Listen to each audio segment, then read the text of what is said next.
আসসালামু আলাইকুম রহমতুল্লাহি ওবরকাতুহু। সম্মানিত দর্শক, দেশে সেনাবাহিনীর শাসন নিয়ে ব্যাপক আলোচনা হচ্ছে সামাজিক মাধ্যমে, চায়ের আড্ডাতে, ঘরে এবং বাইরে, পক্ষে এবং বিপক্ষে। যারা এই মুহূর্তে ক্ষমতায় আছেন, অন্তর্বর্তীকালীন সরকার, তাদের পেছনে সেনাবাহিনীর গুরুত্বপূর্ণ সমর্থন রয়েছে। যদি এই সমর্থন যে কোনো মুহূর্তে উঠে যায়, কিংবা সেনাবাহিনী যদি একবার মাত্র বলে যে আমরা এই সরকারের কোনো কর্মকাণ্ডের সঙ্গে জড়িত নই, দায়ী নই, এবং এই সরকারের সঙ্গে আমাদের কোনো সম্পৃক্ততা নেই, আমরা কেবলই মাত্র এই রাষ্ট্রের অন্য বাহিনীগুলোর মতো একটি অনুগত বাহিনী, সরকার যা বলবে আমরা আমাদের বিধি বিধানের মতো বা আমাদের বিধি বিধানের মধ্যে থেকে যেটা করা সম্ভব সেটি করব। আর যেটি আমাদের কর্তব্যের মধ্যে পড়ে না, ধর্তব্যের মধ্যে পড়ে না, আমরা সেটা আগ বাড়িয়ে কখনই করতে যাব না। শুধুমাত্র এই ঘোষণা দেওয়ার সঙ্গে সঙ্গে পুরো রাষ্ট্রযন্ত্রে কি রসায়ন ঘটবে, জনগণ কারা রাস্তায় নামবে, কারা উল্লাসধ্বনি দেবে এবং কারা ভয়ে রীতিমতো জ্ঞান হারা হয়ে পড়বে, সেই বিষয়টা কল্পনাই করা যাচ্ছে না। বাস্তবতা হলো যে আমাদের দেশে সেনা শাসনের বহু রূপ আমরা বিভিন্ন সময় দেখেছি। রাজনৈতিক সরকারের অধীনে যখন জরুরি অবস্থা জারি হয়, তখন এক ধরনের সেনা শাসন। আবার রক্ষী বাহিনীর মতো বিশেষ কর্তৃত্ব দিয়ে যখন মাঠে নামিয়ে দেওয়া হয় সেনাবাহিনীকে বা প্যারামিলিটারি গ্রুপকে, তখন এক ধরনের সেটাকেও সেনা শাসন হিসাবে আমরা অভিহিত করি। কিংবা যখন র্যাব তৈরি করা হলো, অথবা যখন অপারেশন ক্লিন হার্ট বেগম জিয়ার আমলে প্রথম করা হলো, ঠিক সেই সময়টাতেও আসলে কার্যত সেনাবাহিনীর শাসনই চলছিল রাজনৈতিক ডামাডোলের আড়ালে। আমাদের দেশে সরাসরি জিয়াউর রহমানের সাহেবের এবং হোসেন মোহাম্মদ এরশাদ সাহেবের অধীনে সেনা শাসন ছিল, এবং তারা যে সময়টি গণতন্ত্রের কথা বলে শাসন করেছেন, আসলে কার্যত সেই সময়টিকে আমরা সেনা শাসনের মতো গুরুত্বপূর্ণ মনে করি। পরবর্তীতে যখন 1/11 হলো, তখন আমরা একটা ভিন্ন ধারার, ভিন্ন মাত্রিক সেনা শাসন এই বাংলায় দেখেছি। কিন্তু এখন যা কিছু হচ্ছে, এটাকে আসলে সেনা শাসন বলা যাচ্ছে না, 1/11 বলা যাচ্ছে না, অতীতে যেভাবে যা কিছু হয়েছে তার কোনোটিও বলা যাচ্ছে না। সব কিছু চলছে, আবার কোনো কিছু চলছে না। সেনাবাহিনী ম্যাজিস্ট্রেসি পাওয়ার নিয়ে মাঠে আছে, এর চাইতে আর সেনাবাহিনীর ক্ষমতা থাকতে পারে না। কিন্তু সেই ম্যাজিস্ট্রেসি পাওয়ার থাকা সত্ত্বেও তাদের সামনে মব হচ্ছে, ক্ষেত্রে বিশেষে তারা অসহায় বোধ করছে, অনেক ক্ষেত্রে তারা বিব্রত হচ্ছে। তাদেরকে দেখলে ভুয়া ভুয়া ভুয়া বলে তিরস্কার করা হচ্ছে, এবং তারা গায়ে হাত তুলছে, তবে নিরীহ জনগণের ওপর। সত্যিকার অর্থে যারা মব সৃষ্টি করছে, সেখানে গিয়ে সেনাবাহিনী এখন পর্যন্ত কোনো কার্যকর ভূমিকা পালন করেছে এটি আসলে আমরা দেখিনি। আর যেভাবে আসলে রাতে অপারেশন ডেভিল হান্টের নামে যা কিছু করা হচ্ছে, এর একটিও এখন পর্যন্ত প্রশংসনীয় নয়। আর দিনের আলোতে আমরা যেটা দেখছি যে পিছনে একটি বড় রাইফেল নিয়ে, তারপর সামরিক পোশাক পরে, মাথায় টুপি পরে, বিরাট গামবুট মানে সামরিক বুট এগুলো পরে তারা যতই রায়ট দমন করার চেষ্টা করুন না কেন, আসলে এত যন্ত্রপাতি নিয়ে কোনো অবস্থাতেই একজন সেনা সদস্য দৌড়ে কোনো, যাকে বলা হয় মবকে বা কোনো উচ্ছৃঙ্খল জনতাকে ধরা সম্ভব নয়। এমনকি তাদের যে ট্রেনিং, সেটি কেবলমাত্র গুলি করার জন্য। আপনি নিজে চিন্তা করুন যে আপনার ঘাড়ের উপর একটা বন্দুক রয়েছে, যেটার ওজন কম করে হলেও 20 থেকে 25 কেজি, একেবারে ন্যূনতম হলেও 10-12 কেজি তো হবেই। পায়ের একটা জুতো রয়েছে, দুটো জুতোর ওজন মিনিমাম 5 কেজি হবে। এর কম হবে না। যে পোশাক রয়েছে এটা ঢিলাঢালা পোশাক নয়। এটি পরে দৌড়ানো যায় না। ওভাবে আপনি দৌড়াতে পারবেন না। তো সেই পোশাক পরে আছেন, মাথায় টুপি এবং যখন মাথায় আপনার টুপি থাকে, সামরিক ক্যাপ থাকে, মাথার সঙ্গত কারণে একটু গরম থাকে।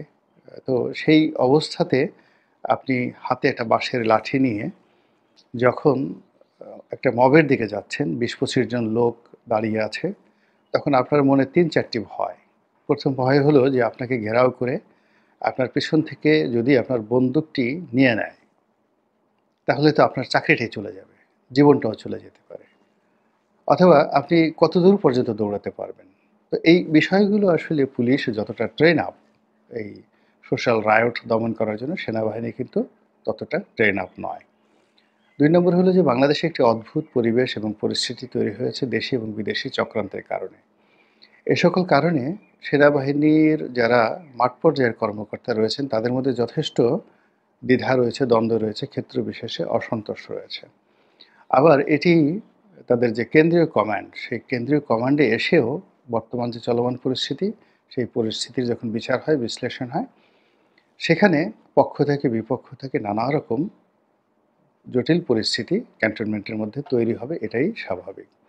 তো এরই মধ্যে সামাজিক মাধ্যম, দেশি বিদেশি যারা লোকজন রয়েছেন, যারা মূলত ডক্টর মোহাম্মদ ইউনূসের এই শাসনটিকে পছন্দ করছেন না, কিংবা যারা এই মুহূর্তে জামায়াত ইসলামীর শাসনটিকেও তারা চাচ্ছেন না, কিংবা এমনকি যারা বিএনপির যে শাসন সেটাও চাচ্ছেন না, যারা মূলত একটি ব্রিদিং টাইম চাচ্ছেন, সুন্দর একটি ব্রিদিং টাইম চাচ্ছেন, তাদের জন্য এই মুহূর্তে সেনা শাসন সবচেয়ে জরুরি। সারা বাংলাদেশ যদি একেবারে গঙ্গা জলে বা পদ্মা নদীতে ডুবে যায়, তবু তাদের কিছু আসে যায় না। তারা এই মুহূর্তে মূলত ওই বিষয়গুলো থেকে রক্ষা পেতে চাচ্ছে। ২ নম্বর হলো বাংলাদেশের যে আইন শৃঙ্খলা, এটি আপনি তথ্য দিয়ে, ডাটা দিয়ে আপনি মানুষের স্বস্তি বা অস্বস্তি প্রমাণ করতে পারবেন না। আপনি যদি বলেন যে আওয়ামী লীগ জমানাতে প্রতি মাসে কয়টি খুন হতো, ধর্ষণ হতো, আর এখন কয়টি হচ্ছে, কিংবা আওয়ামী লীগ জমানাতে আলু, পটল, পেঁয়াজের দাম কত ছিল, এখন আলু, পটল, পেঁয়াজের দাম কত, দাম তো কমে গেছে অনেক জিনিসের। এই বিষয়গুলো নিয়ে যদি বিতর্ক করতে যান, এটা একটা কি বলবো, নির্বুদ্ধিতার আপনি পরিচয় দিবেন। মূল ব্যাপার হলো যে পেঁয়াজের দাম যদি ২০০ টাকা কেজি হয়, ৭০০ টাকা কেজি হয়, এটা কোনো সমস্যা নয় যদি মানুষের ক্রয় ক্ষমতা থাকে। আর পেঁয়াজের কেজি যদি ৩০ টাকা হয়, তাহলে মাঠ পর্যায়ে পেঁয়াজের কেজি ১০ টাকা। এটি একটা অর্থনীতির জন্য অশনির সংকেত। এবং এই ৩০ টাকার পেঁয়াজ কেনার মানুষও যদি না থাকে এবং সে এই অবস্থাতে বাজারে যদি পেঁয়াজ পচে যায়, এটি একটা ভয়াবহ খেলা। দ্বিতীয়ত, বাংলাদেশে পেঁয়াজের যে উৎপাদন, এই উৎপাদন খরচ কোনো অবস্থাতেই ৬০ থেকে ৭০ টাকার কমে নয়, কোনো অবস্থাতেই কমে নয়। ফলে প্রান্তিক অবস্থায় যদি আপনি ১০ টাকা দিয়ে পেঁয়াজ কিনেন, তাহলে কৃষক সেখানে কত টাকা লস করলো। এবং তৃণমূলে এই যে লস হয়ে যাচ্ছে, এটি আপনি কিভাবে সামাল দেবেন? যারা অর্থনীতিবিদ রয়েছেন তারা প্রান্তিক এই হিসাবটি খুব ভালো করে জানেন। ফলে কিছু দ্রব্য সামগ্রী রয়েছে যেগুলোর মূল্য যদি বৃদ্ধি পায়, যেটা স্থানীয় প্রোডাক্ট, সেটা খারাপ হয় না অনেক ক্ষেত্রে। কিন্তু আমদানিকৃত পণ্য যেগুলো বাংলাদেশে রয়েছে, সেগুলোর ভেজাল হচ্ছে, সেগুলোর দাম বৃদ্ধি পাচ্ছে, সেগুলো বাজারে অ্যাভেলেবল পাওয়া যাচ্ছে না। বিশেষ করে এই মুহূর্তে আপনি যদি সয়াবিন তেলের ঘটনা মনে করেন, এই সয়াবিন তেলের মধ্যেই সরকারের সফলতা কোন পর্যায়ে রয়েছে সেটা আপনি টের পাবেন। এইবার রোজার মাসকে কেন্দ্র করে আপনি যদি শপিং মলগুলোতে যান, তাহলে দেখতে পাবেন যে কেবলমাত্র একটা বিশেষ শ্রেণী যারা বিদেশে থাকে, বিদেশ থেকে টাকা পাঠাচ্ছে, কেবলমাত্র তারা এই সময়টিতে শপিং করতে পারছেন। কিন্তু যারা স্থানীয় ব্যবসা বাণিজ্যের সঙ্গে জড়িত, চাকরি বাকরির সাথে জড়িত এবং নির্দিষ্ট আয়ের সঙ্গে সামঞ্জস্য রেখে যাদের জীবন পরিচালনা করতে হয়, তাদের সকলেরই নাভিশ্বাস শুরু হয়ে গেছে। ফলে এই শ্রেণীটি যারা এই মুহূর্তে দুর্বিষহ একটি সময় কাটাচ্ছেন, তারা মনে করছেন যে বর্তমান শাসনের চাইতে সেনা শাসন তাদের জন্য গুরুত্বপূর্ণ। এর কারণ হলো তারা ডক্টর মোহাম্মদ ইউনূসকে দেখেছেন, ওনার পক্ষে কি করা সম্ভব, মোটামুটি বাংলাদেশের যে একটা তেলাপোকা সেটাও বুঝে গেছে যে গত ৭ মাসে যে লোক এই কাজ আমাদের জন্য করেছেন, আগামী ৭ বছরে তিনি আমাদের জন্য কি করতে পারেন, এটি এই বাংলার টিকটিকি, তেলাপোকা থেকে শুরু করে পশু পাখি, গৃহ আ বা কর্মী থেকে শুরু করে আরো অনেকে, প্রান্তিক জনগণ, একেবারে খুব অল্প বুদ্ধির মানুষ যারা রয়েছেন তারা সবাই এটা বুঝতে পেরেছেন। দ্বিতীয়ত, আওয়ামী লীগ যদি আবার ক্ষমতায় আসে, তাহলে তারা কি করবে? তারা কি ডক্টর মোহাম্মদ ইউনূস তার যারা লোকজন রয়েছেন তাদেরকে ধরে কোলাকুলি করবেন? তাদেরকে চুম্বন দেবেন? তারপরে এই বিপ্লবের সঙ্গে যারা জড়িত তাদেরকে খুব জামাই আদর করবেন? তারা কি বিএনপির সঙ্গে বন্ধুত্ব করবেন? এই যাকে বলে আমরা ভারত থেকে এলাম, আমরা ভারতে গিয়ে বুঝতে পেরেছি যে আমাদের বিএনপি ছাড়া অন্য কোনো বন্ধু নেই। ফলে বিএনপি এই সময়টাতে আমাদের বিরুদ্ধে যে মামলা দিয়েছে, তারপরে গায়েবী মামলা দিয়েছে, কোর্ট কাছারিতে আমাদেরকে লাথি দিয়েছে, গুঁতো দিয়েছে, আমাদের উকিলদেরকে দাঁড়াতে দেয় না, চড় দেয়, থাপ্পড় দেয়, কিল দেয়, ঘুষি দেয়, চাকরি-বাকরি সব জায়গা থেকে আওয়ামী লীগের লোকজনদেরকে ঝেঁটিয়ে বিদায় করেছে। কাজেই আমরা সেই বিএনপিকে এখন চুমো দেব। জামাতকে তারা কী করবে? জামাতকে তারা মাথায় করে নাচবে। এরা আল্লাহর ওলির দল, টাটকা ওলির দল। এই দলের লোকজনকে যদি আমরা সম্মান না করি, আমাদের জাহান্নাম ছাড়ার কোনো গত্যন্তর নেই। কাজেই তাদেরকে সম্মান করবো। আওয়ামী লীগ এই কাজ করবে নাকি ভিন্ন কিছু করবে? তো জনগণ এই অশান্তি চাচ্ছে না। বিএনপি যদি এই মুহূর্তে ক্ষমতায় আসে, তাহলে এই মুহূর্তে যা কিছু হচ্ছে, তাদের যারা লোকজন যে কর্মকাণ্ডগুলো করছেন, এগুলো বন্ধ হবে।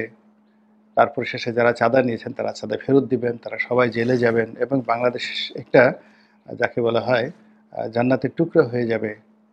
এ কথা যারা বিশ্বাস করেন না তারা সেনাবাহিনীর শাসন চাচ্ছেন। সেনাবাহিনী যে খুব বেশি ভালো করবে বা ভালো করতে পারে, এটির নজির রয়েছে বহু দেশে। আবার সেনাবাহিনী যে খুব খারাপ করে সেটারও খুব নজির রয়েছে বহু দেশে। কিন্তু মানুষের চিন্তার জগৎটা এখন এমন একটা পর্যায়ে পৌঁছে গিয়েছে যে একমাত্র সুসংবদ্ধ এই বাহিনীটি ছাড়া মানুষ কল্পনা করতে পারছে না, একটা বিশেষ শ্রেণী।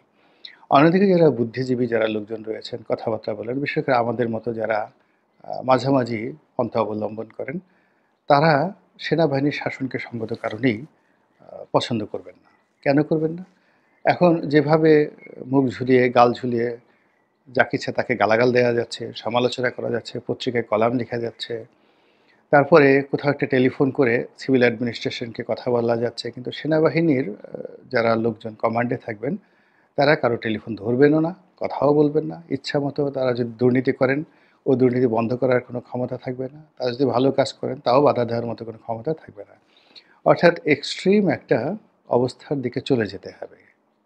এই যে এক্সট্রিম যে অবস্থা, এই অবস্থায় আমাদের এই সমাজের একটা বিশেষ পার্সেন্টেজ যারা সমাজে রয়েছেন লোক, তাদের অনেকের সর্বনাশ ঘটিয়ে ফেলবে। তো কাজেই এই সব মিলিয়ে নানা রকম গুজব, নানা রকম বিপত্তি, নানা রকম আপত্তি, নানা রকম আশা এবং আকাঙ্ক্ষা এই সেনাবাহিনীকে নিয়ে বাংলাদেশে ঘুরপাক খাচ্ছে টেকনাফ থেকে তেঁতুলিয়া পর্যন্ত। এরই ধারাবাহিকতায় যে যেখান থেকে পাচ্ছেন, কেউ পক্ষে বলছেন, কেউ বিপক্ষে বলছেন। বিপক্ষে আসলে খুব কম বলা হচ্ছে, পক্ষে বলছেন। আর এই ঘটনাটি যেন ঘটে যে যার অবস্থান থেকে দোয়া পড়ছেন, দরুদ পড়ছেন, তসবিহ পাঠ করছেন, তাহলিল পাঠ করছেন।